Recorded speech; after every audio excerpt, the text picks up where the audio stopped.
CES isn't just about what's next. It's about what's possible. And when technology and humanity intersect, the answer is anything. That's because tech doesn't just solve challenges. It transforms them into opportunities.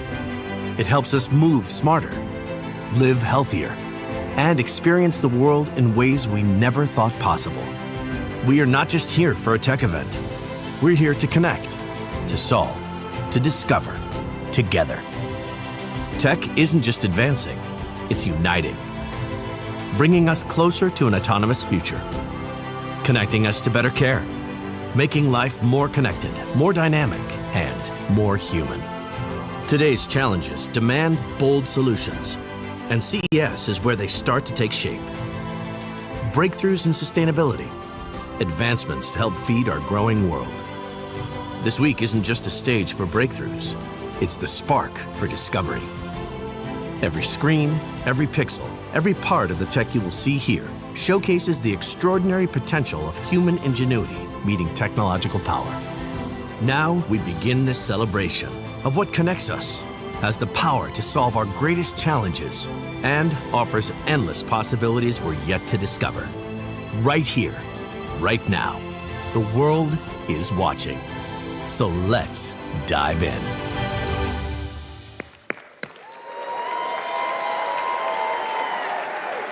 Ladies and gentlemen, welcome to CES 2025. I'm Gary Shapiro, CEO and Vice Chairman of the Consumer Technology Association, the producer of CES, and I am so thrilled to kick off this show with a keynote by one of the most consequential companies in the world. NVIDIA exemplifies the cutting-edge innovation we celebrate at CES. And founder and CEO Jensen Huang is a true visionary, demonstrating the power of ideas, technology, and conviction to drive innovation and reshape our industry and our society. I always like to say that if I'd listened a little bit more closely the last time Jensen spoke at a CTA event, I could have retired already. But over the past 3 decades, he has established NVIDIA as a force driving change across the globe in industries ranging from healthcare to automotive and entertainment. Today, NVIDIA is pioneering breakthroughs in AI and accelerated computing that touch nearly every person and every business. Thanks to his leadership, NVIDIA's innovations enable advanced chatbots, robots, software-defined vehicles, huge virtual worlds, hyper-synchronized factory floors, and so much more. Huang has been named the world's best CEO by Fortune and The Economist, as well as one of Time Magazine's 100 most influential people in the world. But you know, the fact is, like for all of us in this room, our success and his success was not preordained. Jensen started out working at a Denny's as a dishwasher and a busboy, so be nice to them in the future. And he said that the lessons he's learned there, the value of hard work, humility, and hospitality, are what helped him keep the faith and persevere through some of NVIDIA's early challenges. In just a few minutes, we'll hear from NVIDIA founder and CEO Jensen Huang on his unwavering vision of the future and where we're headed next. Stay tuned and have a great CES.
This is how intelligence is made.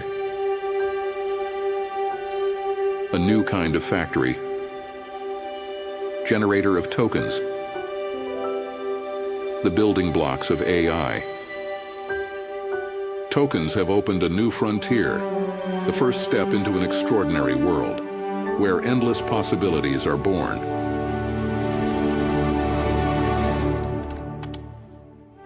Tokens transform words into knowledge and breathe life into images. They turn ideas into videos and help us safely navigate any environment. Tokens teach robots to move like the masters.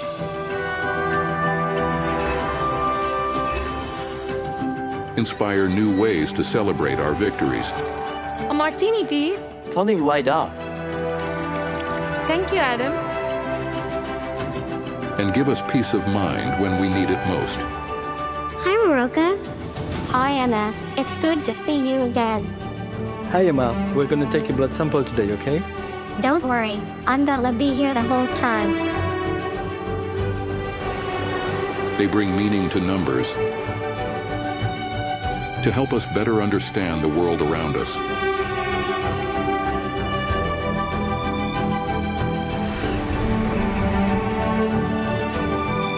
Predict the dangers that surround us.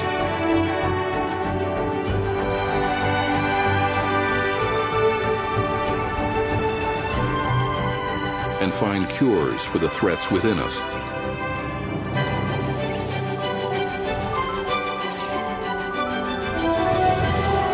Tokens can bring our visions to life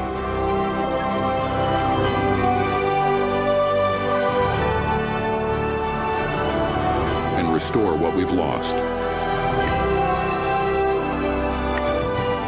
Zachary, I got my voice back, buddy.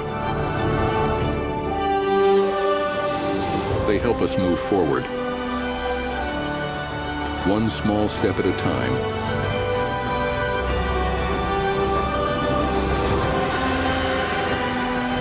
And one giant leap together.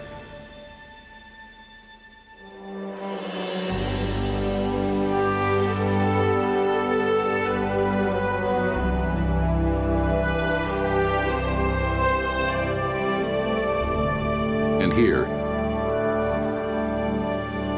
is where it all begins.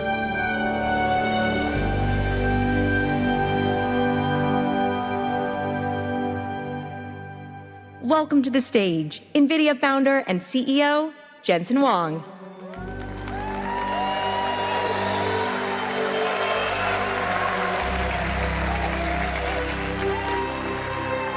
Welcome to CES! Are you excited to be in Las Vegas? Do you like my jacket? I thought I'd go the other way from Gary Shapiro. I'm in Las Vegas after all. If this doesn't work out, if all of you object, well, just get used to it. I really think you have to let this sink in. In another hour or so, you're going to feel good about it. Well, welcome to NVIDIA. In fact, you're inside NVIDIA's digital twin.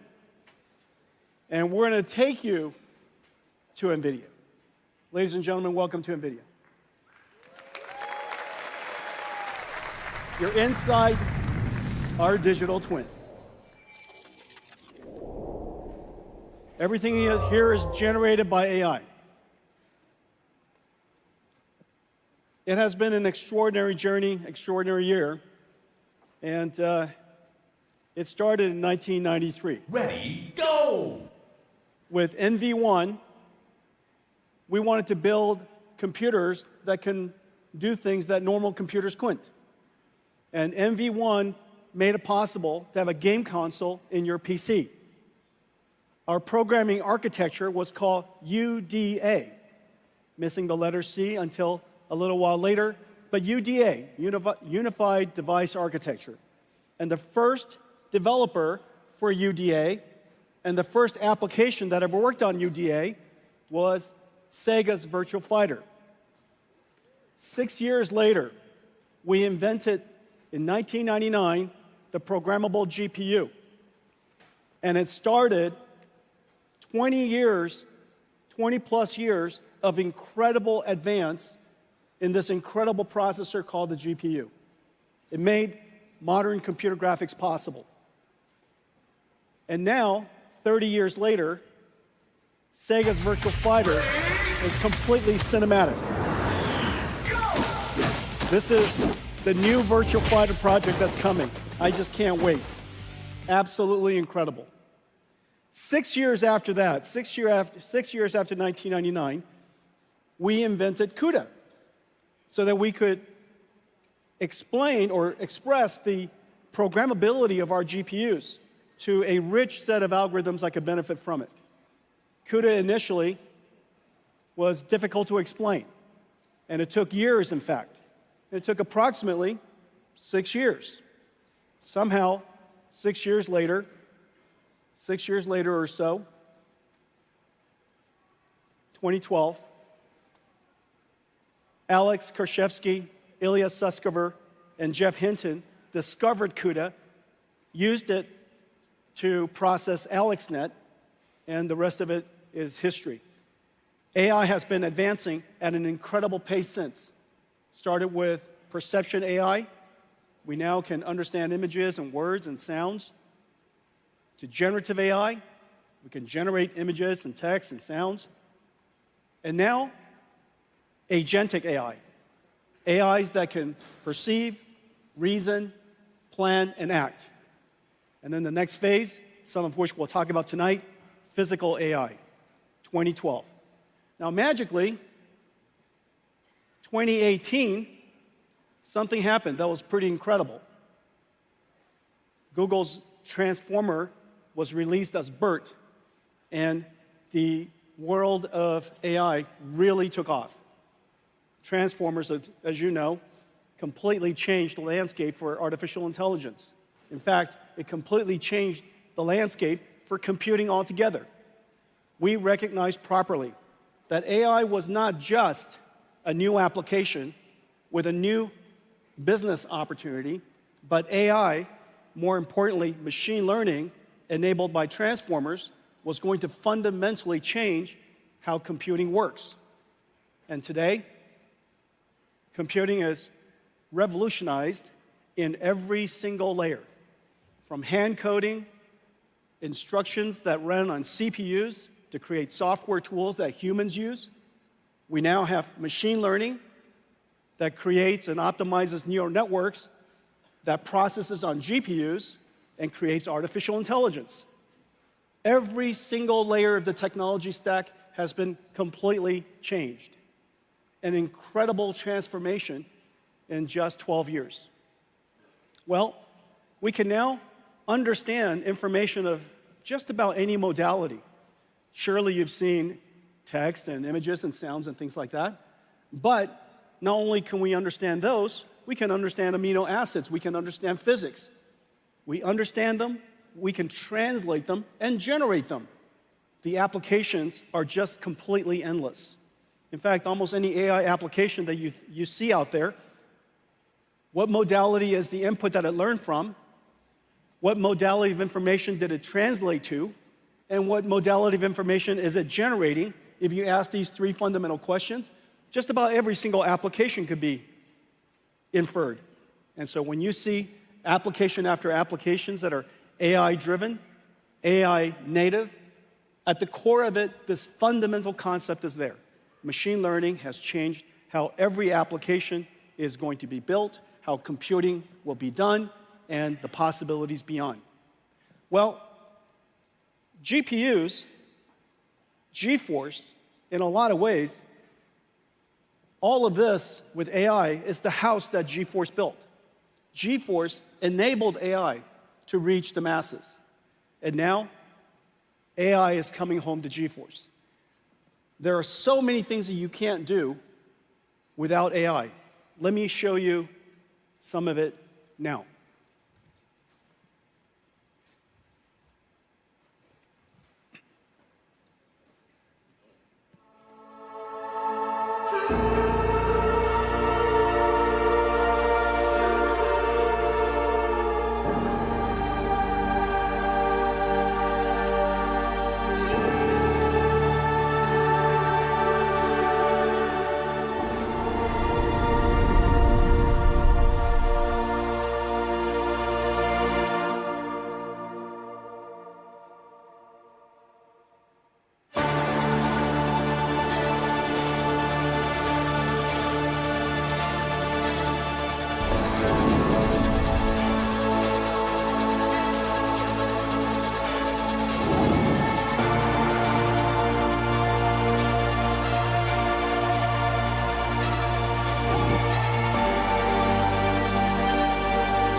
That was real-time computer graphics.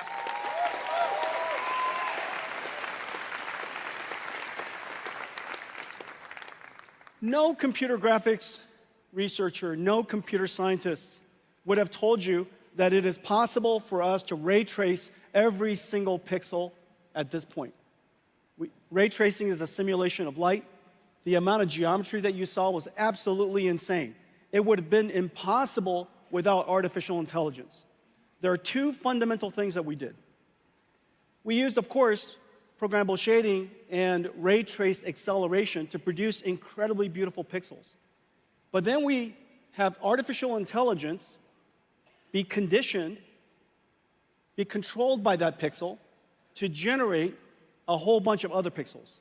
Not only is it able to generate other pixels spatially, because it's aware of what the colors should be, it has been trained on a supercomputer back in NVIDIA, and so the neural network that's running on the GPU can infer and predict the pixels that we did not render. Not only can we do that, it's called DLSS.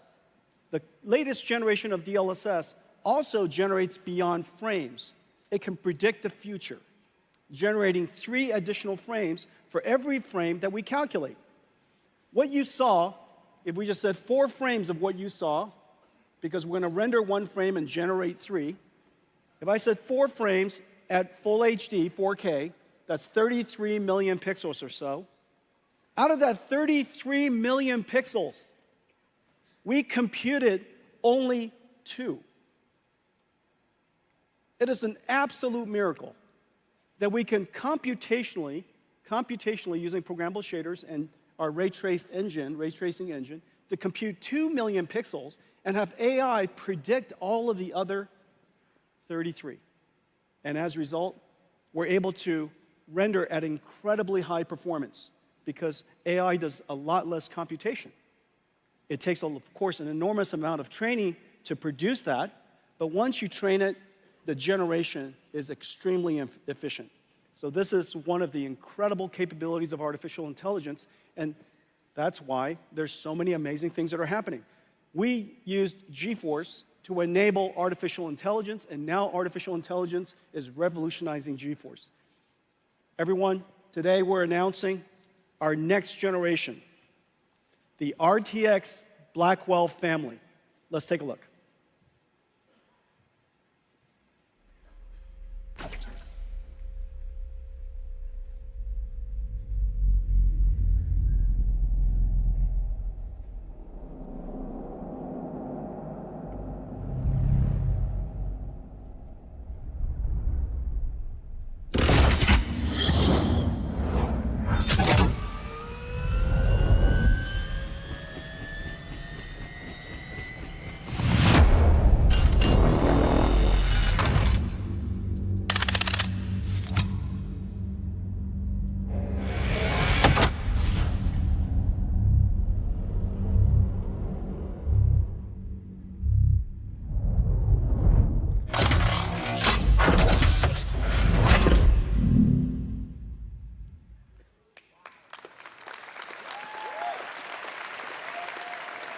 Here it is, our brand new GeForce RTX 50 series Blackwell architecture.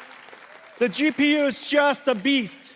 92 billion transistors, 4,000 TOPS, 4 petaflops of AI, 3 times higher than the last generation Ada. And we need all of it to generate those pixels that I showed you. 380 ray tracing teraflops so that we could, for the pixels that we have to compute the most beautiful image you possibly can. And of course, 125 shader teraflops. There's actually a concurrent shader teraflops as well as an integer unit of equal performance. So 2 dual shaders, one is for floating point, one is for integer. G7 memory from Micron, 1.8 terabytes per second, twice the performance of our last generation. And we now have the ability to intermix AI workloads with computer graphics workloads. And one of the amazing things about this generation is the programmable shader is also able to now process neural networks. So the shader is able to carry these neural networks, and as a result, we invented neural texture compression and neural material shading. As a result of that, you get these amazingly beautiful images that are only possible because we use AIs to learn the texture, learn the compression algorithm, and as a result, get extraordinary results. Okay, so this is the brand new RTX Blackwell 5090. Now, even the mechanical design is a miracle. Look at this, it's got 2 fans. This whole graphics card is just one giant fan. You know, so the question is, where's the graphics card? It's literally this big. The voltage regulated design is state-of-the-art, incredible design. The engineering team did a great job. So here it is. Thank you.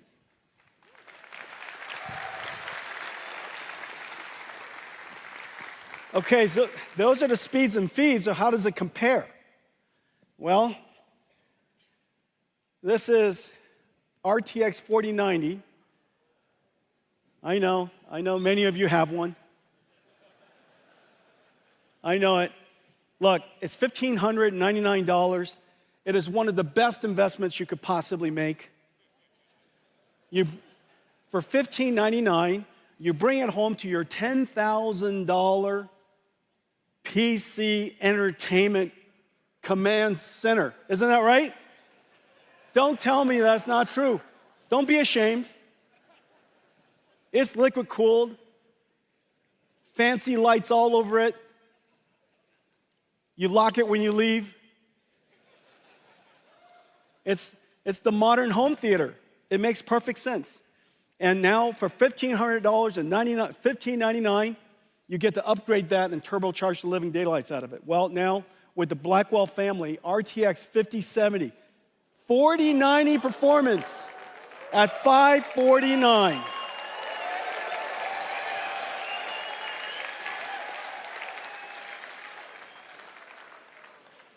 Impossible without artificial intelligence. Impossible without the 4 teraops of AI tensor cores.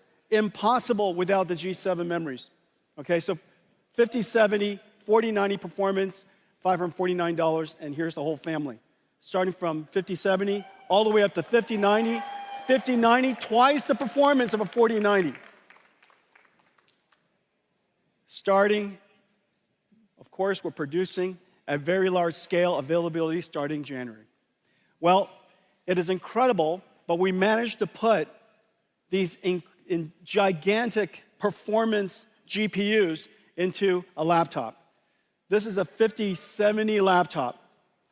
For $1,299, this 5070 laptop has a 4090 performance. I think there's one here somewhere. Let me show you this. This is look at this thing. Here. There's only so many pockets. Ladies and gentlemen, Janine Paul. So can you imagine? You get this incredible graphics card here, Blackwell. We're going to shrink it and put it in there. Does that make any sense?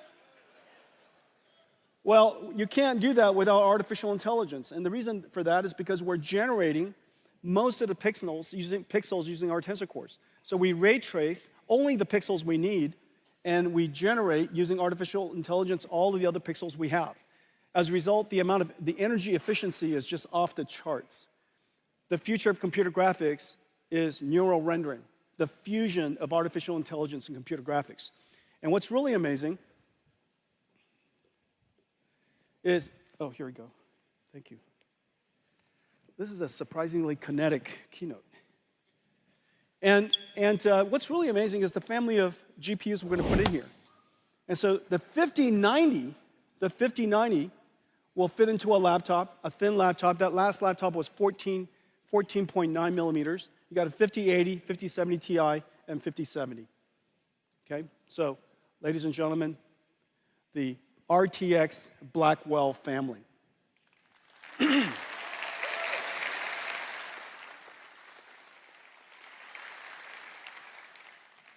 Well, GeForce brought AI to the world, democratized AI.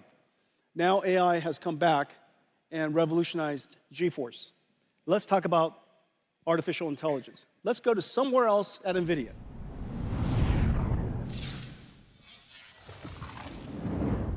This is literally our office. This is literally NVIDIA's headquarters. Okay, so let's talk about AI. The industry is chasing and racing to scale artificial intelligence. And the scaling law is a powerful model. It's an empirical law that has been observed and demonstrated by researchers and industry over several generations. And the scaling law says that the more data you have, the training data that you have, the larger model that you have, and the more compute that you apply to it, therefore, the more effective or the more capable your model will become. And so the scaling law continues.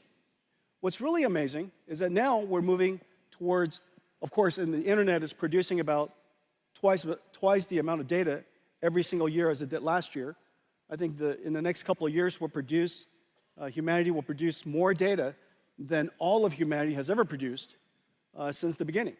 And so we're still producing a gigantic amount of data, and it's becoming more multimodal. Video and images and sound, all of that data could be used to train the fundamental knowledge, the foundational knowledge of an AI. But there are, in fact, two other scaling laws that has now emerged. And it's somewhat intuitive. The second scaling law is post-training scaling law.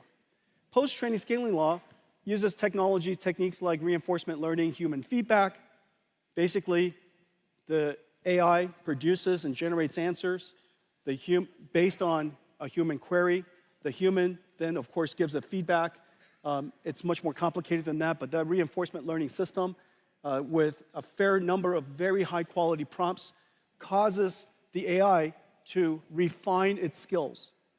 It could fine-tune its skills for particular domains. It could be better at solving math problems, better at reasoning, so on and so forth. And so it's essentially like having a mentor or having a coach give you feedback after you're done going to school. And so you get tests, you get feedback, you improve yourself. We also have reinforcement learning AI feedback, and we have synthetic data generation. These techniques are rather akin to, if you will, self-practice. You know the answer to a particular problem, and you continue to try it until you get it right. And so an AI could be presented with a very complicated and a difficult problem that is verifiable functionally, and it has an answer that we understand, maybe proving a theorem, maybe solving a geometry problem. And so these problems would cause the AI to produce answers, and using reinforcement learning, it would learn how to improve itself. That's called post-training. Post-training requires an enormous amount of computation, but the end result produces incredible models. We now have a third scaling law, and this third scaling law has to do with what's called test time scaling. Test time scaling is basically when you're being used. When you're using the AI has the ability to now apply a different resource allocation. Instead of improving its parameters, now it's focused on deciding how much computation to use to produce the answers it wants to produce. Reasoning is a way of thinking about this. Long thinking is a way to think about this. Instead of a direct inference or one-shot answer, you might reason about it. You might break down the problem into multiple steps. You might generate multiple ideas and evaluate, your AI system would evaluate which one of the ideas that you generated was the best one. Maybe it solves the problem step by step, so on and so forth. And so now test time scaling has proven to be incredibly effective. You're watching this sequence of technology and all of these scaling laws emerge as we see incredible achievements from ChatGPT to O1 to O3, and now Gemini Pro. All of these systems are going through this journey step by step by step of pre-training to post-training to test time scaling. Well, the amount of computation that we need, of course, is incredible. And we would like, in fact, that society has the ability to scale the amount of computation to produce more and more novel and better intelligence. Intelligence, of course, is the most valuable asset that we have, and it can be applied to solve a lot of very challenging problems. And so, scaling law. It's driving enormous demand for NVIDIA computing. It's driving enormous demand for this incredible chip we call Blackwell. Let's take a look at Blackwell. Well, Blackwell is in full production. It is incredible what it looks like. So first of all, there's some, every single cloud service provider now have systems up and running. We have systems here from about 15 computer makers. It's being made about 200 different SKUs, 200 different configurations. They're liquid-cooled, air-cooled, x86, NVIDIA Grace CPU versions, NVLink 36 by 2, NVLink 72 by 1, whole bunch of different types of systems so that we can accommodate just about every single data center in the world. Well, these systems are being currently manufactured in some 45 factories. It tells you how pervasive artificial intelligence is and how much the industry is jumping onto artificial intelligence in this new computing model. Well, the reason why we're driving it so hard is because we need a lot more computation. And it's very clear that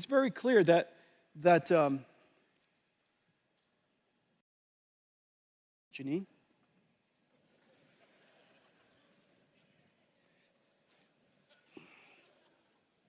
You know, it's hard to tell.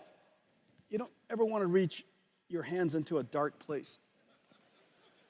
Hang on a second, is this a good idea? All right.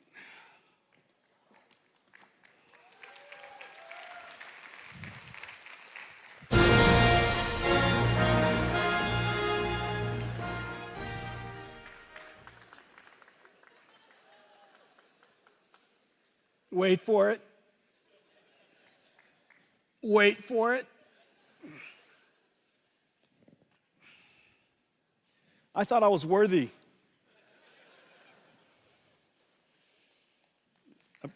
Apparently, Yonir didn't think I was worthy. All right. This is my show and tell. This is a show and tell. So, this NVLink system, this right here, this NVLink system, this is GB200 NVLink 72. It is 1.5 tons, 600,000 parts, approximately equal to 20 cars, 120 kilowatts. It has a spine behind it that connects all of these GPU together, 2 miles of copper cable, 5,000 cables. This is being manufactured in 45 factories around the world. We build them, we liquid cool them, we test them, we disassemble them, ship them in parts to the data centers because it's 1.5 tons. We reassemble it outside the data centers and install them. The manufacturing is insane. But the goal of all of this is because the scaling laws are driving computing so hard that this level of computation, Blackwell over our last generation, improves the performance per watt by a factor of 4. Performance per watt by a factor of 4, performance per dollar by a factor of 3. That basically says that in one generation, we reduce the cost of training these models by a factor of 3. Or if you want to increase the size of your model by a factor of 3, it's about the same cost. But the important thing is this. These are generating tokens that are being used by all of us when we use ChatGPT or when we use Gemini, use our phones in the future. Just about all of these applications are going to be consuming these AI tokens. And these AI tokens are being generated by these systems. And every single data center is limited by power. And so if the perf per watt of Blackwell is 4 times our last generation, then the revenue that could be generated, the amount of business that can be generated in the data center is increased by a factor of 4. And so these AI factory systems really are factories today. Now, the goal of all of this is so that we can create one giant chip. The amount of computation we need is really quite incredible. And this is basically one giant chip. If we would have had to build a chip, here we go. Sorry, guys. You see that? That's cool. Look at that, disco lights in here. All right. If we had to build this as one chip, obviously this would be the size of the wafer, but this doesn't include the impact of yield. It would have to be probably 3 or 4 times this size. But what we basically have here is 72 Blackwell GPUs or 144 dies. This one chip here is 1.4 exaflops. The world's largest supercomputer, fastest supercomputer, only recently, this entire room's supercomputer only recently achieved an exaflop plus. This is 1.4 exaflops of AI floating point performance. It has 14 terabytes of memory, but here's the amazing thing. The memory bandwidth is 1.2 petabytes per second. That's basically the entire internet traffic that's happening right now. The entire world's internet traffic is being processed across these chips, okay? And we have 130 trillion transistors in total, 2,592 CPU cores, whole bunch of networking. And so these, I wish I could do this. I don't think I will. So these are the Blackwells. These are our ConnectX networking chips. These are the NVLink, and we're trying to pretend about the NVLink spine, but that's not possible, okay? And these are all of the HBM memories, 14 terabytes of HBM memory.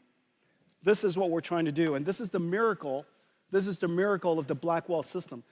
The Blackwell dies right here. It is the largest single chip the world's ever made. But yet, the miracle is really, in addition to that, this is the Grace Blackwell system. Well, the goal of all of this, of course, is so that we can, thank you, thanks. Boy, is there a chair I could sit down for a second?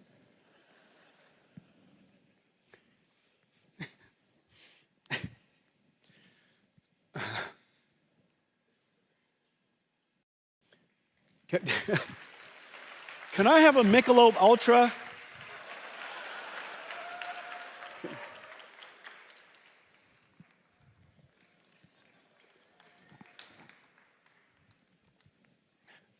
How is it possible that we're in the Michelob Ultra Stadium? It's like coming to NVIDIA and we don't have a GPU for you.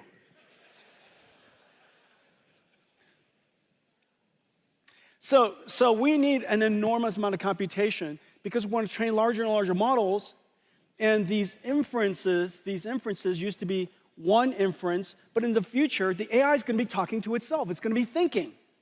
It's going to be internally reflecting, processing. So today, when the tokens are being generated at you, so long as it's coming out at 20 or 30 tokens per second, it's basically as fast as anybody can read. However, in the future, and right now with GPT-01, you know, with the new Gemini Pro and the new the 01, 03 models, they're talking to themselves, reflecting, they're thinking. And so, as you can imagine, the rate at which the tokens could be ingested is incredibly high. And so we need the token rates, the token generation rates, to go way up. And we also have to drive the cost way down simultaneously so that the quality of service can be extraordinary, the cost to customers can continue to be low, and AI will continue to scale. And so that's the fundamental purpose, the reason why we created NVLink. Well, one of the most important things that's happening in the world of enterprise is Agentic AI. Agentic AI, basically, is a perfect example of test time scaling. AI is a system of models. Some of it is understanding, interacting with the customer, interacting with the user. Some of it's maybe retrieving information from storage, a semantic AI system like a RAG. Maybe it's going on to the internet. Maybe it's studying a PDF file. And so it might be using tools. It might be using a calculator.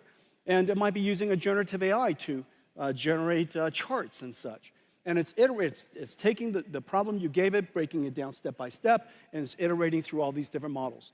Well, in order to respond to a customer in the future, in order for AI to respond, it used to be ask a question, answer starts spewing out. In the future, you ask a question, a whole bunch of models are going to be working in the background.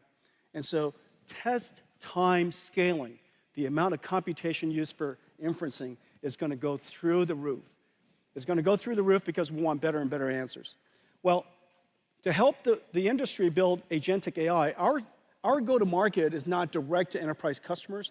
Our go-to-market is we work with software developers in the IT ecosystem to integrate our technology to make possible new capabilities, just like we did with CUDA libraries. We now want to do that with AI libraries. And just as the computing model of the past has APIs that are doing computer graphics or doing linear algebra or doing fluid dynamics, in the future, on top of those acceleration libraries, CUDA acceleration libraries, we'll have AI libraries. We've created 3 things for helping the ecosystem build agentic AI. NVIDIA NIMs, which are essentially AI microservices all packaged up. It takes all of this really complicated CUDA software, CUDA DNN, Cutlass, or TensorRT-LM, or Triton, or all of these different really complicated software, and the model itself, we package it up, we optimize it, we put it into a container, and you could take it wherever you like. And so we have models for vision, for understanding languages, for speech, for animation, for digital biology, and we have some new exciting models coming for physical AI.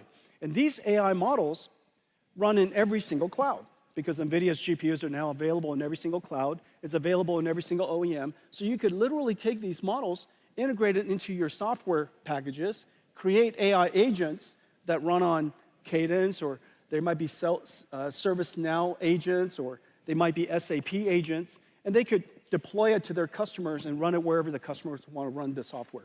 The next layer is what we call NVIDIA NeMo. NeMo is essentially a digital employee onboarding and training evaluation system. In the future, these AI agents are essentially digital workforce that are working alongside your employees, doing things for you on your behalf.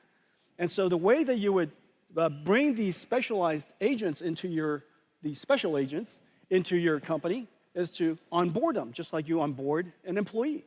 And so we have different libraries that helps these AI agents be trained for the type of language in your company. Maybe the vocabulary is unique to your company, the business process is different, the way you work is different. So you would give them examples of what the work product should look like, and they would try to generate it, and you would give a feedback, and then you would evaluate them, so on and so forth. And so that, and you would guardrail them. You say, these are the things that you're not allowed to do. These are the things you're not allowed to say. And we even give them access to certain information. Okay, so that entire pipeline, digital employee pipeline, is called NeMo. In a lot of ways, the IT department of every company is going to be the HR department of AI agents in the future. Today, they manage and maintain a bunch of software from the IT industry. In the future, they'll maintain, nurture, onboard, and improve a whole bunch of digital agents and provision them to the companies to use. Okay, and so your IT department is going to become kind of like AI agent HR. And on top of that, we provide a whole bunch of blueprints that our ecosystem could take advantage of. All of this is completely open source, and so you could take it and modify the blueprints. We have blueprints for all kinds of different types of agents. Well, today we're also announcing that we're doing something that's really cool and I think really clever. We're announcing a whole family of models that are based off of Llama, the NVIDIA Llama Neotron language foundation models. Llama 3.1 is a complete phenomenon. The download of Llama 3.1 from Meta, 650,000 times, something like that. It has been derived and turned into other models, about 60,000 other different models. It is singularly the reason why just about every single enterprise and every single industry has been activated to start working on AI. Well, the thing that we did was we realized that the Llama models really could be better fine-tuned for enterprise use. And so we fine-tune them using our expertise and our capabilities, and we turn them into the Llama Neotron suite of open models. There are small ones that interact in very, very fast response time, extremely small. They're what we call super Llama Neotron supers. They're basically your mainstream versions of your models. Or your ultra model. The ultra model could be used to be a teacher model for a whole bunch of other models. It could be a reward model, evaluator, a judge for other models to create answers and decide whether it's a good answer or not, basically give feedback to other models. It could be distilled in a lot of different ways. Basically, a teacher model, a knowledge distillation model. Very large, very capable. And so all of this is now available online. Well, these models are incredible. It's number one in leaderboards for chat, leaderboard for instruction, leaderboard for retrieval. So the different types of functionalities necessary that are used in AI agents around the world, these are going to be incredible models for you. We're also working with the ecosystem. All of our NVIDIA AI technologies are integrated into the IT industry. We have great partners and really great work being done at ServiceNow, at SAP, at Siemens for industrial AI. Cadence is doing great work. Synopsys is doing great work. I'm really proud of the work that we do with Perplexity. As you know, they revolutionized search. Yeah, really fantastic stuff. Codium, every software engineer in the world. This is going to be the next giant AI application, next giant AI service, period, is software coding. 30 million software engineers around the world. Everybody is going to have a software assistant helping them code. If not, obviously you're going to be way less productive and create less or good code. And so this is 30 million. There's 1 billion knowledge workers in the world. It is very, very clear AI agents is probably the next robotics industry and likely to be a multi-trillion-dollar opportunity. Well, let me show you some of the blueprints that we've created and some of the work that we've done with our partners with these AI agents. AI agents are the new digital workforce, working for and with us. AI agents are a system of models that reason about a mission, break it down into tasks, and retrieve data or use tools to generate a quality response. NVIDIA's Agentic AI building blocks, NIM pre-trained models, and NeMo framework let organizations easily develop AI agents and deploy them anywhere. We will onboard and train our agentic workforces on our company's methods, like we do for employees. AI agents are domain-specific task experts. Let me show you 4 examples. For the billions of knowledge workers and students, AI research assistant agents ingest complex documents like lectures, journals, financial results, and generate interactive podcasts for easy learning. By combining a UNet regression model with a diffusion model, CorDiff can downscale global weather forecasts down from 25 kilometers to 2 kilometers. Developers, like at NVIDIA, manage software security AI agents that continuously scan software for vulnerabilities, alerting developers to what action is needed. Virtual Lab AI agents help researchers design and screen billions of compounds to find promising drug candidates faster than ever. And Video Analytics AI agents, built on an NVIDIA Metropolis blueprint, including NVIDIA Cosmos Neotron vision language models, Llama Neotron LLMs, and NeMo Retriever. Metropolis agents analyze content from the billions of cameras generating 100,000 petabytes of video per day.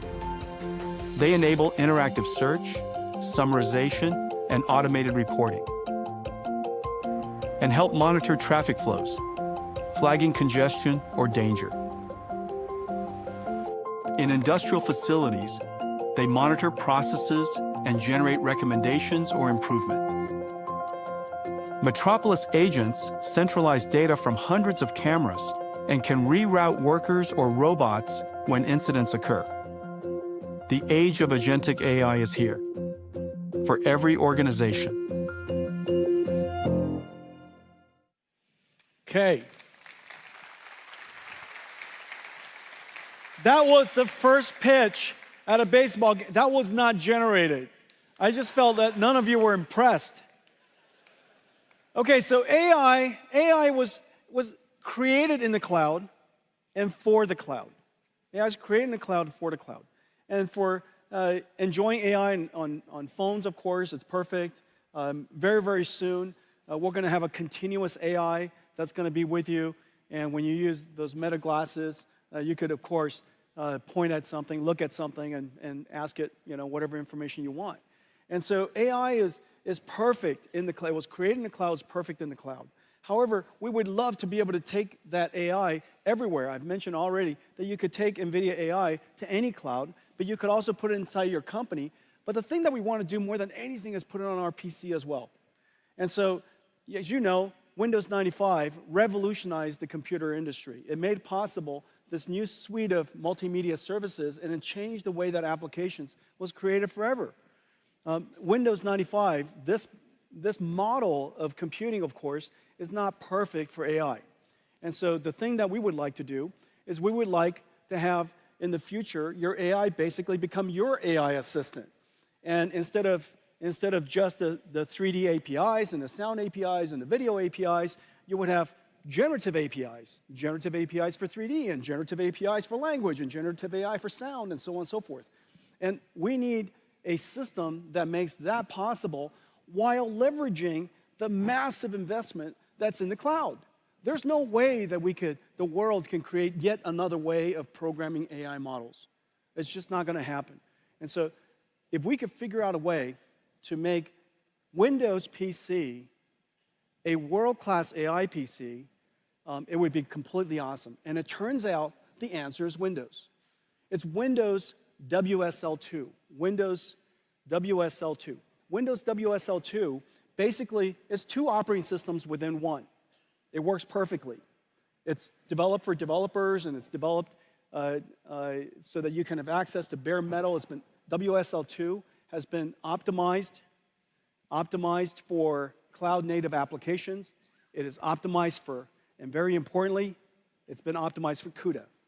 And so WSL2 supports CUDA perfectly out of the box. As a result, everything that I showed you with NVIDIA NIMs, NVIDIA NeMo, the blueprints that we developed that are going to be up in ai.nvidia.com, so long as the computer fits it, so long as you can fit that model, and we're going to have many models that fit, whether it's vision models or language models or speech models or these animation digital human models, all kinds of different types of models are going to be perfect for your PC, and you download it and it should just run.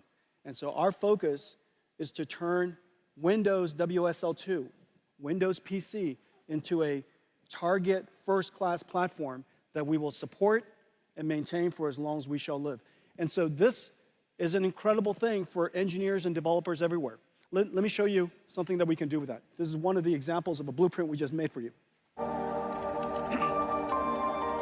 Generative AI synthesizes amazing images from simple text prompts. Yet image composition can be challenging to control using only words. With NVIDIA NIM microservices, creators can use simple 3D objects to guide AI image generation. Let's see how a concept artist can use this technology to develop the look of a scene. They start by laying out 3D assets, created by hand or generated with AI. Then use an image generation NIM, such as Flux, to create a visual that adheres to the 3D scene. Add or move objects to refine the composition. Change camera angles to frame the perfect shot. Or reimagine the whole scene with a new prompt. Assisted by generative AI and NVIDIA NIM, an artist can quickly realize their vision. NVIDIA AI for your PCs. Hundreds of millions of PCs in the world with Windows, and so we could get them ready for AI. OEMs, all the PC OEMs we work with, just basically all of the world's leading PC OEMs, are going to get their PCs ready for this stack. And so AI PCs are coming to a home near you.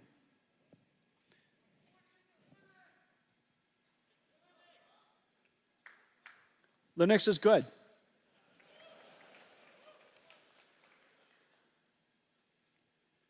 Okay, let's talk about physical AI. Speaking of Linux, let's talk about physical AI. So, physical AI. Imagine, whereas your large language model, you give it your context, your prompt on the left, and it generates tokens one at a time to produce the output. That's basically how it works. The amazing thing is this model in the middle is quite large, has billions of parameters. The context length is incredibly large because you might decide to load in a PDF. In my case, I might load in several PDFs before I ask it a question. Those PDFs are turned into tokens. The basic attention characteristic of a transformer has every single token find its relationship and relevance against every other token. So you could have hundreds of thousands of tokens, and the computational load increases quadratically. And it does this, all of the parameters, all of the input sequence, process it through every single layer of the transformer, and it produces one token.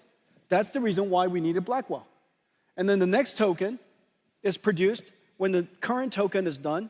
It puts the current token into the input sequence and takes that whole thing and generates the next token. It does it one at a time. This is the transformer model. It's the reason why it is so incredibly effective, computationally demanding. What if instead of PDFs, it's your surrounding? And what if instead of the prompt, a question, it's a request? Go over there and pick up that box and bring it back. And instead of what is produced in tokens as text, it produces action tokens. Well, that I just described is a very sensible thing for the future of robotics. And the technology is right around the corner. But what we need to do is we need to create the effectively the world model of, as opposed to GPT, which is a language model.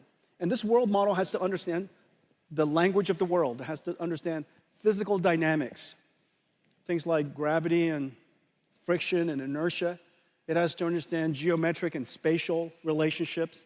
It has to understand cause and effect. If you drop something, it falls to the ground. If you poke at it, it tips over. It has to understand object permanence. If you roll a ball over the kitchen counter, when it goes off the other side, the ball didn't leave into another quantum universe. That's still there. And so all of these types of understanding is intuitive understanding that we know that most models today have a very hard time with. And so we would like to create we need a world foundation model. Today, we're announcing a very big thing. We're announcing NVIDIA Cosmos, a world foundation model that is designed, that was created to understand the physical world. And the only way for you to really understand this is to see it. Let's play it.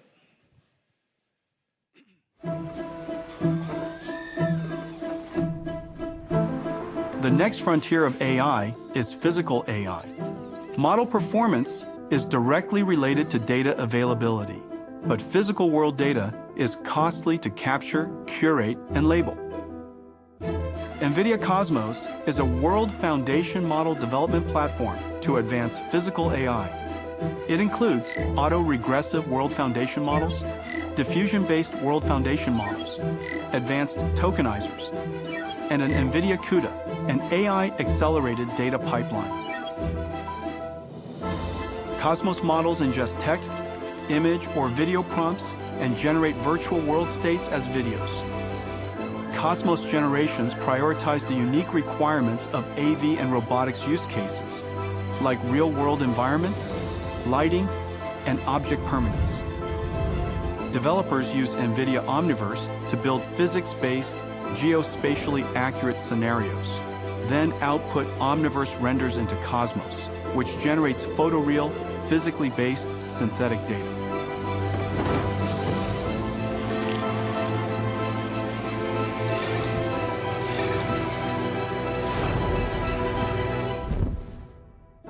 Whether diverse objects or environments, conditions like weather or time of day, or edge case scenarios. Developers use Cosmos to generate worlds for reinforcement learning AI feedback to improve policy models, or to test and validate model performance, even across multi-sensor views. Cosmos can generate tokens in real time, bringing the power of foresight and multiverse simulation to AI models, generating every possible future to help the model select the right path. Working with the world's developer ecosystem, NVIDIA is helping advance the next wave of physical AI.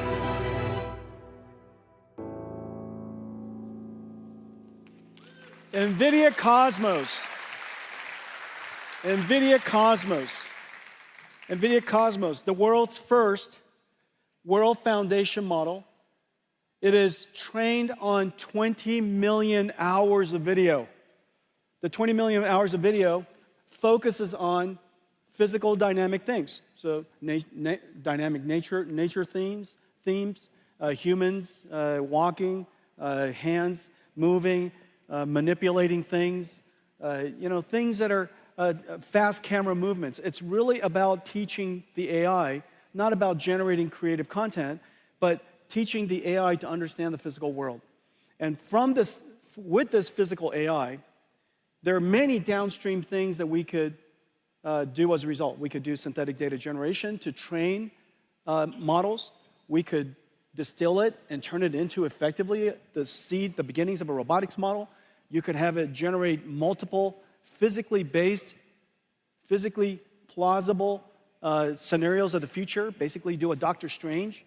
You could, because this model understands the physical world, of course, you saw a whole bunch of images generated.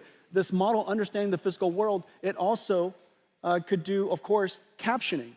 And so it could take videos, caption it incredibly well, and that captioning and the video could be used to train large language models, multimodality large language models.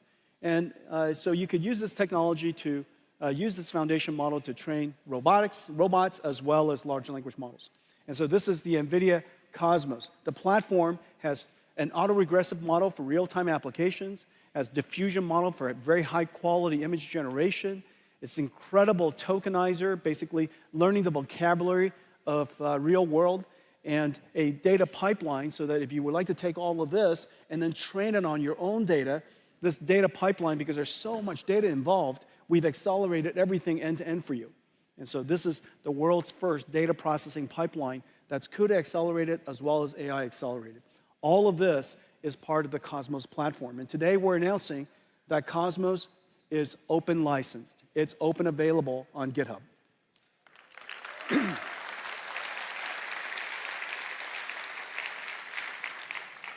We hope that this moment, and there's a small, medium, large for very fast models, mainstream models, and also teacher models, basically not knowledge transfer models. Cosmos World Foundation model being open, we really hope will do for the world of robotics and industrial AI what Llama 3 has done for enterprise AI. The magic happens when you connect Cosmos to Omniverse, and the reason fundamentally is this. Omniverse is a physics grounded, not physically grounded, but physics grounded. It's algorithmic physics, principled physics simulation grounded system. It's a simulator. When you connect that to Cosmos, it provides the grounding, the ground truth that can control and to condition the Osmos generation. As a result, what comes out of Osmos is grounded on truth. This is exactly the same idea as connecting a large language model to a RAG, to a retrieval augmented generation system.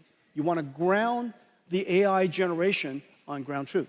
And so the combination of the two gives you a physically simulated, a physically grounded multiverse generator. And the application, the use cases are really quite exciting. And of course, for robotics, for industrial applications, it is very, very clear. This Cosmos plus Omniverse plus Cosmos represents the third computer that's necessary for building robotic systems.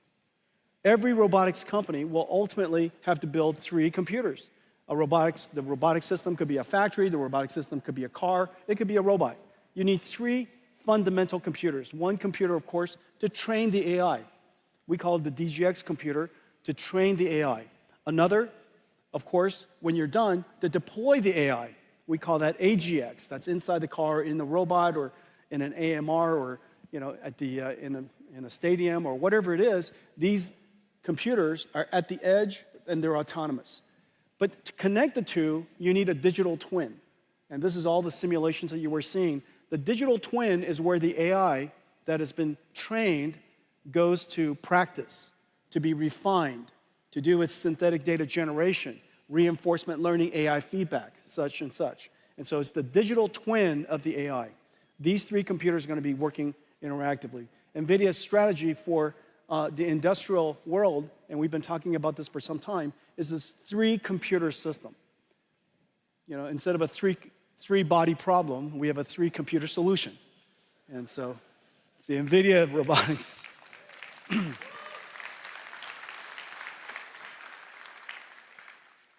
So let me give you 3 examples. All right, so the first example is how we apply all of this to industrial digitalization. There are millions of factories, hundreds of thousands of warehouses. That's basically it's the backbone of a $50 trillion manufacturing industry. All of that has to become software defined. All of it has to have automation in the future. And all of it will be infused with robotics. Well, we're partnering with Kion, the world's leading warehouse automation solutions provider, and Accenture, the world's largest professional services provider, and they have a big focus in digital manufacturing.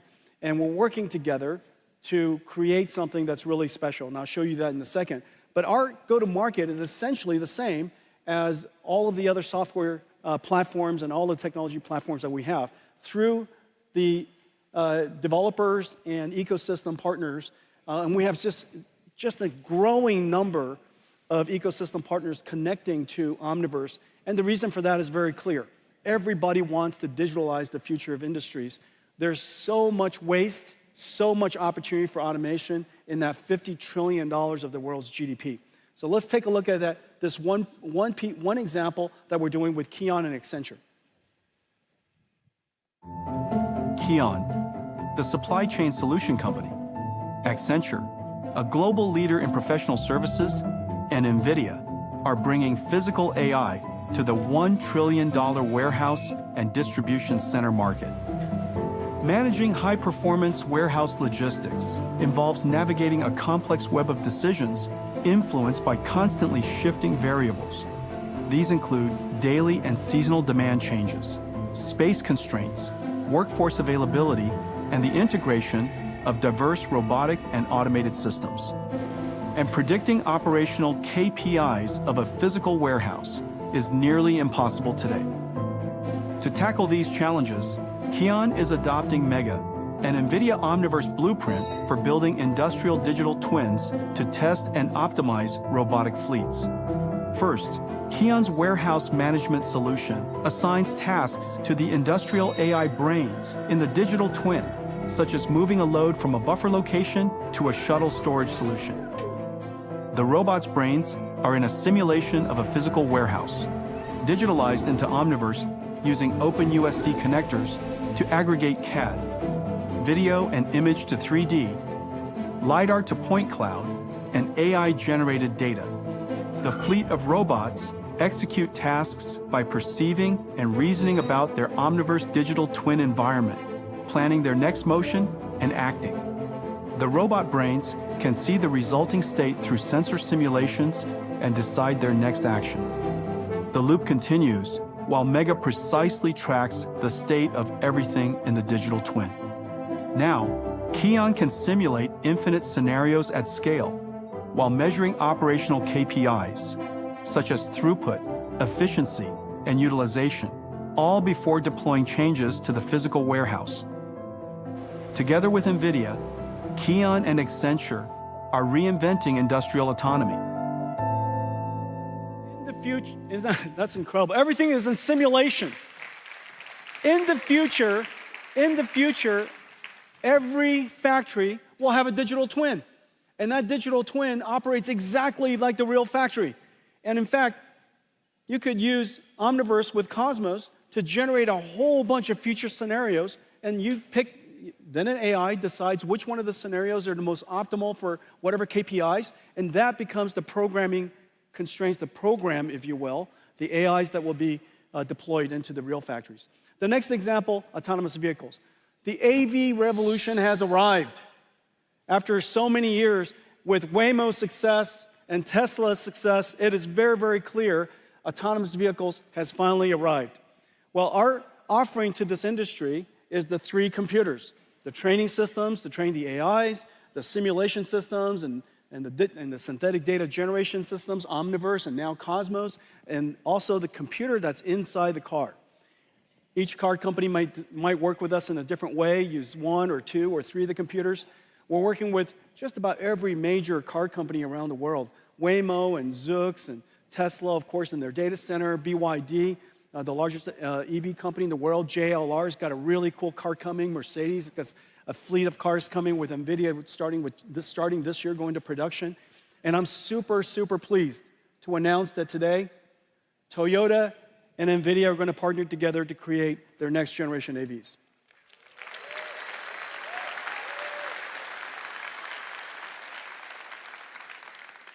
Just so many cool companies, Lucid and Rivian and Xiaomi, and of course, Volvo, just so many different companies. Wabi is building self-driving trucks. Aurora, we announced this week also that Aurora is going to use NVIDIA to build self-driving trucks. Autonomous, 100 million cars built each year, a billion vehicles on the road all over the world, 1 trillion miles that are driven around the world each year.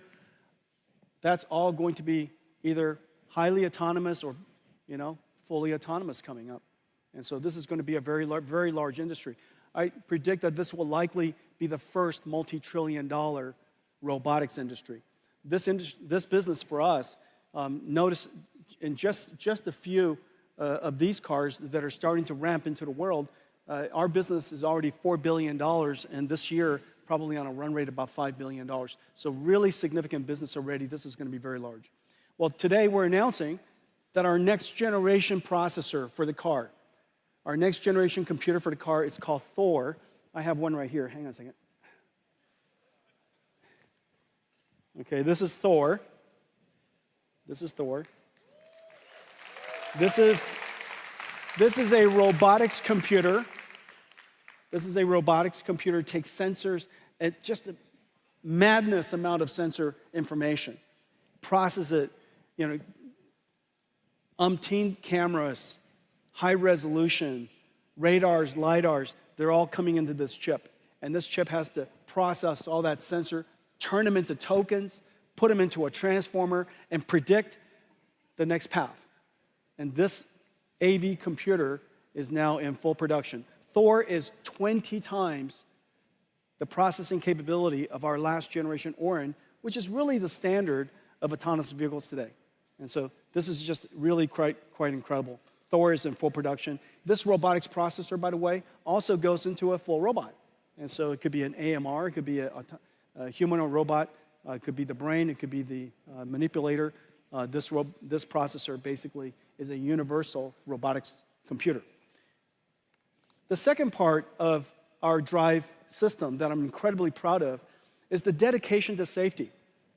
Drive OS, I'm pleased to announce, is now the first software-defined programmable AI computer that has been certified up to ASIL D, which is the highest standard of functional safety for automobiles.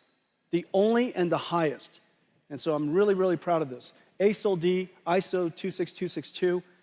It is the work of some 15,000 engineering years. This is just extraordinary work. And as a result of that, CUDA is now a functional, safe computer. And so if you're building a robot, NVIDIA CUDA, yeah.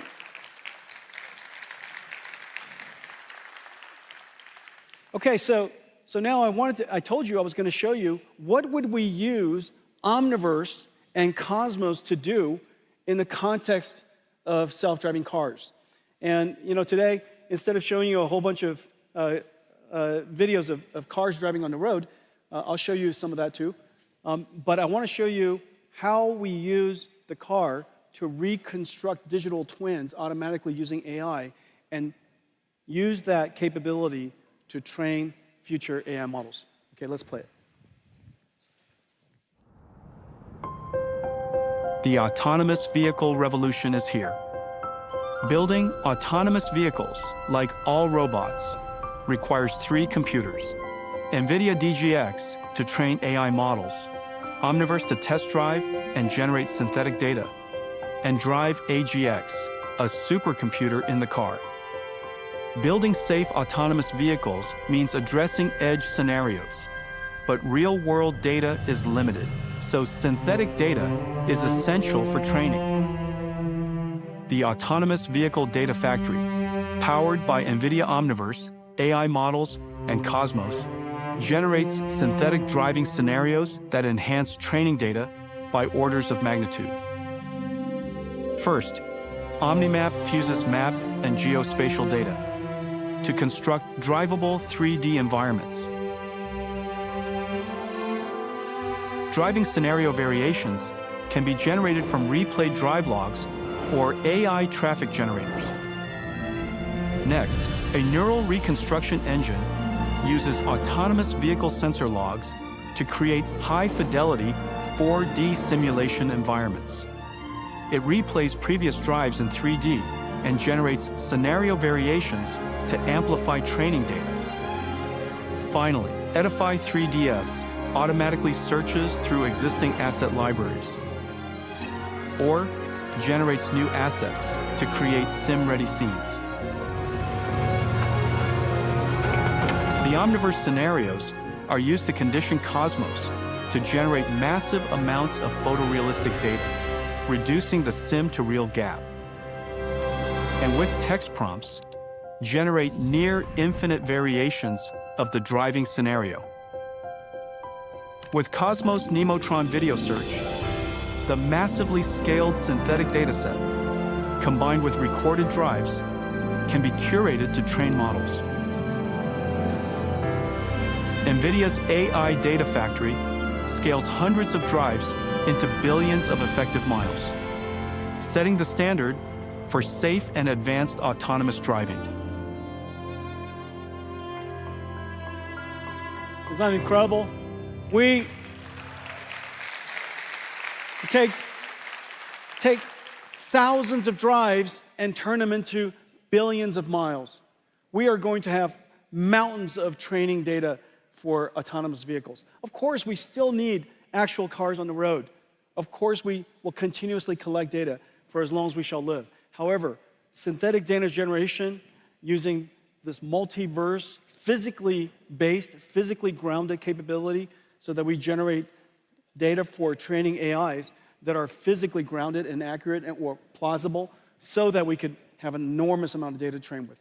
The AV industry is here.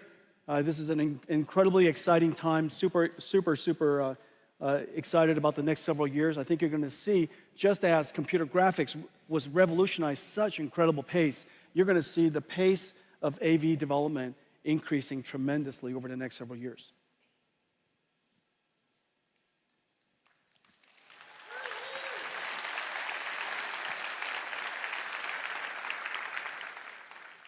I think the next part is robotics. So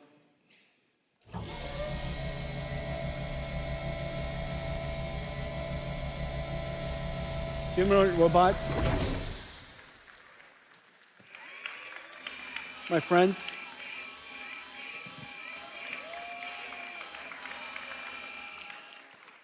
The ChatGPT moment for general robotics is just around the corner.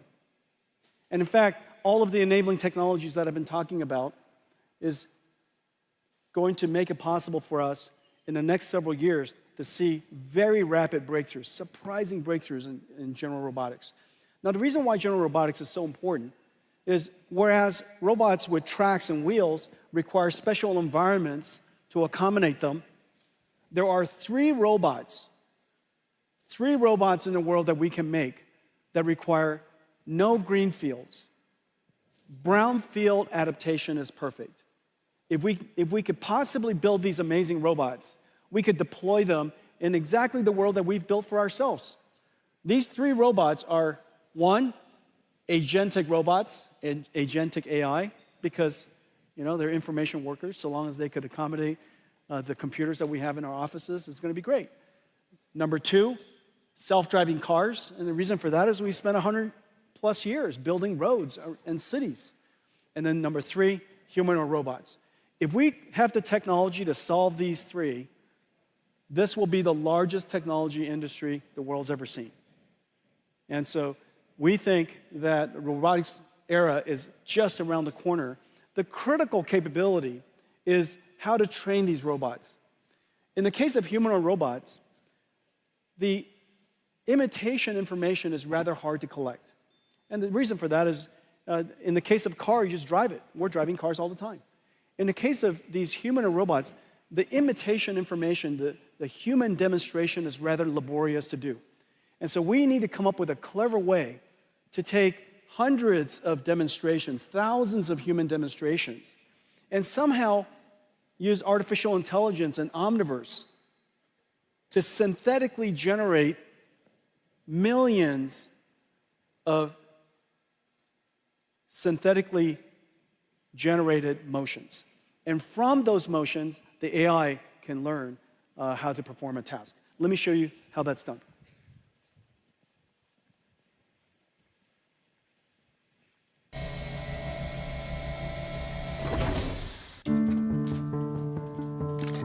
Developers around the world are building the next wave of physical, AI-embodied robots, humanoids.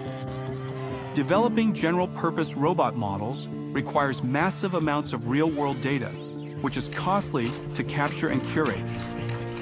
NVIDIA Isaac GR00T helps tackle these challenges, providing humanoid robot developers with four things: robot foundation models, data pipelines, simulation frameworks, and a Thor robotics computer. The NVIDIA Isaac GR00T blueprint for synthetic motion generation is a simulation workflow for imitation learning, enabling developers to generate exponentially large datasets from a small number of human demonstrations. First, GR00T Teleop enables skilled human workers to portal into a digital twin of their robot using the Apple Vision Pro. This means operators can capture data even without a physical robot, and they can operate the robot in a risk-free environment, eliminating the chance of physical damage or wear and tear. To teach a robot a single task, operators capture motion trajectories through a handful of teleoperated demonstrations, then use GR00T Mimic to multiply these trajectories into a much larger dataset. Next, they use GR00T Gen, built on Omniverse and Cosmos, for domain randomization and 3D to real upscaling, generating an exponentially larger dataset. The Omniverse and Cosmos Multiverse Simulation Engine provides a massively scaled dataset to train the robot policy. Once the policy is trained, developers can perform software-in-the-loop testing and validation in Isaac Sim before deploying to the real robot. The age of general robotics is arriving, powered by NVIDIA Isaac GR00T. We're going to have mountains of data to train robots with. NVIDIA Isaac GR00T. NVIDIA Isaac GR00T. This is our platform to provide technology elements to the robotics industry to accelerate the development of general robotics. And well, I have one more thing that I want to show you. None of this would be possible if not for this incredible project that we started about a decade ago. Inside the company was called Project Digits, Deep Learning GPU Intelligence Training System. Digits. Well, before we launched it, I shrunk it to DGX and to harmonize it with RTX, AGX, OVX, and all of the other X's that we have in the company. And it really revolutionized, DGX1 really revolutionized, where's DGX1? DGX1 revolutionized artificial intelligence. The reason why we built it was because we wanted to make it possible for researchers and startups to have an out-of-the-box AI supercomputer. Imagine the way supercomputers were built in the past. You really have to build your own facility, and you have to go build your own infrastructure and really engineer it into existence. And so we created a supercomputer for AI development for researchers and startups that comes literally one out of the box. I delivered the first one to a startup company in 2016 called OpenAI, and Elon was there, and Ilya Sutskever was there, and many of the NVIDIA engineers were there, and we celebrated the arrival of DGX1, and obviously it revolutionized artificial intelligence and computing. But now artificial intelligence is everywhere. It's not just in researchers and startup labs. You know, we want artificial intelligence, as I mentioned in the beginning of our talk. This is now the new way of doing computing. This is the new way of doing software. Every software engineer, every creative artist, everybody who uses computers today as a tool will need an AI supercomputer. And so I just wish that DGX1 was smaller. And you know, you know, imagine, ladies and gentlemen,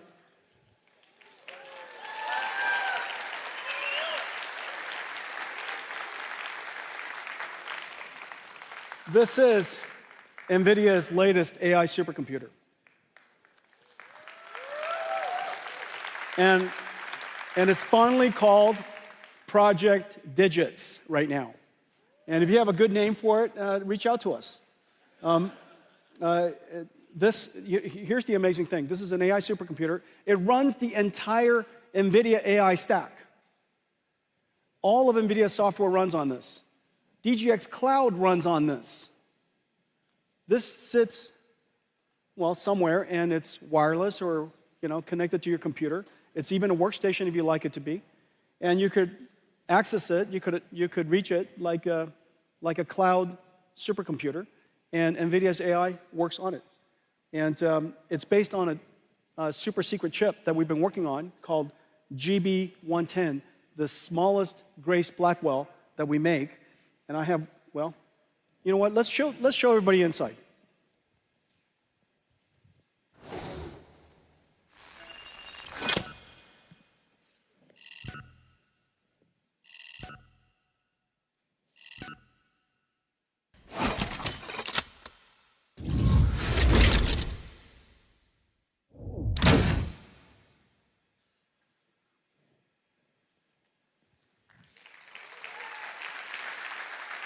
It's just so cute. And this is the chip that's inside. It is in production.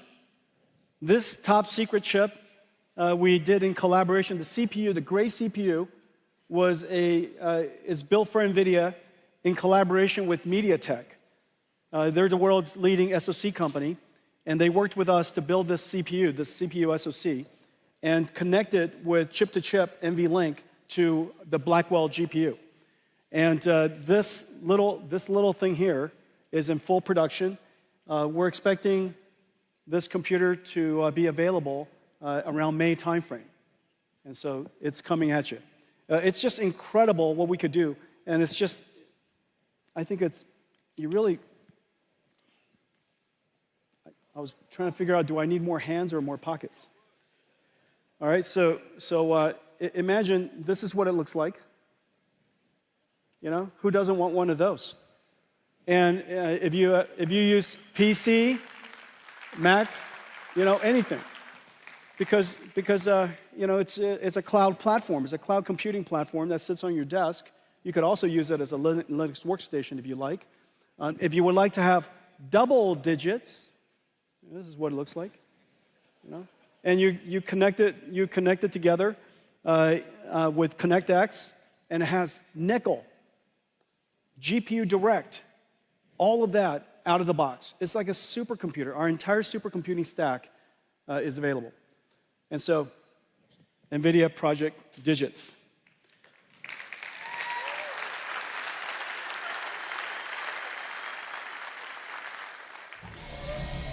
Okay. Well, let me tell you what I told you.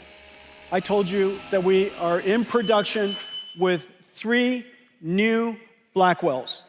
Not only is the Grace Blackwell supercomputers, NVLink 72s, in production all over the world, we now have 3 new Blackwell systems in production. One amazing AI foundational world foundation model, the world's first physical AI foundation model, is open, available to activate the world's industries of robotics and such, and 3 robotics. 3 robots working on Agentic AI, humanoid robots, and self-driving cars. It's been an incredible year. I want to thank all of you for your partnership. Thank all of you for coming. I made you a short video to reflect on last year and look forward to the next year. Play, please.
Have a great CES, everybody. Happy New Year. Thank you.